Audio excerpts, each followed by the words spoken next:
So, in another video, we covered the citrate shuttle because acetyl coenzyme A is produced inside the mitochondria, as shown in the bottom left, where we just basically join that acetyl coenzyme A with oxaloacetate to form citrate, and then that citrate can then leave the mitochondria through the citrate shuttle transporter proteins, because there are no acetyl coenzyme A transporter proteins. This gets our acetyl coenzyme A into the cytoplasm. We're then going to take this acetyl coenzyme A and we're going to react it with a molecule of carbon dioxide. That's going to add a CO2 on the end, not with a proton because that'll dissociate, and that just makes our molecule of malonyl coenzyme A. The only problem is we don't want malonyl coenzyme A, so we're just going to remove the coenzyme A and replace that with an acyl carrier protein, thus making it malonyl ACP. Brill. So let's just quickly draw out the malonyl ACP again to keep ourselves refreshed. This malonyl ACP is going to join with a molecule of acetyl ACP. Again, all we're going to do is the citrate shuttle. There's another video on that, so watch that, where we get our acetyl coenzyme A in the cytoplasm, and instead of reacting it with carbon dioxide first, we just immediately remove the carbon dioxide and replace it with an acyl carrier protein. That leaves it looking something like this. Fantastic. This is actually the first step of our reaction, so this is a condensation reaction. That CO2 that we just put in, we are now actually going to remove, as well as one of the acyl carrier proteins, because we're now making one molecule and we don't need two carriers.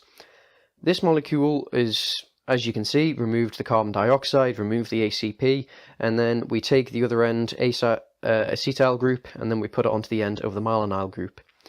This is called acetoacetyl ACP and is the start of our next step, being reduction. So if you remember, reduction is gain of electrons. So going into our reaction is NADPH as well as a pre-existing hydrogen ion, which will also probably just be a proton.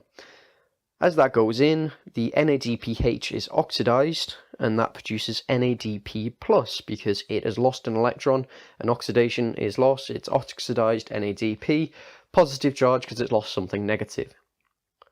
This produces a molecule of D3 hydroxybutyryl ACP. Got it. So basically, all we've done is we've taken that carbonyl group from the top and we've added in a hydrogen, and then we have to add another one because carbon has to make 4 bonds. It's called D3 hydroxybutyryl ACP because it's a D orientation of the OH group, as in the hydroxyl group on the final chiral carbon is to the right of the carbonyl group. It's 3 hydroxybutyryl because the hydroxyl group is on the 3rd carbon, because the carbonyl group will be 1st carbon. And it's called butyryl because there are 4 carbons, but meaning 4. So the name actually makes complete sense. 3 hydroxybutyryl, 3 hydroxyl group on the 3rd carbon of a butyryl chain in a D orientation of the OH group. This will then go on to our next step, being dehydration, and if you can guess, that's just the removal of water. So if you can look above and below, you can see that all we've done is remove the OH group that we put in, as well as one of the hydrogens on carbon number 2. And obviously each carbon needs to make 4 bonds to make a double bond with each other. This is crotonyl ACP and goes into our final step, being reduction again.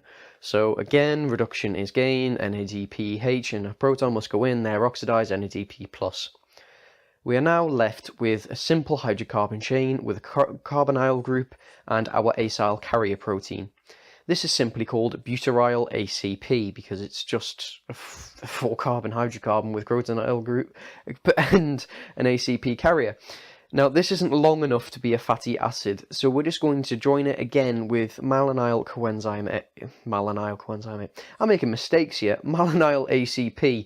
So every time we repeat this cycle, we're just going to add 2 carbons at a time, and that's just going to elongate and as well as that, it's going to use an elongase enzyme.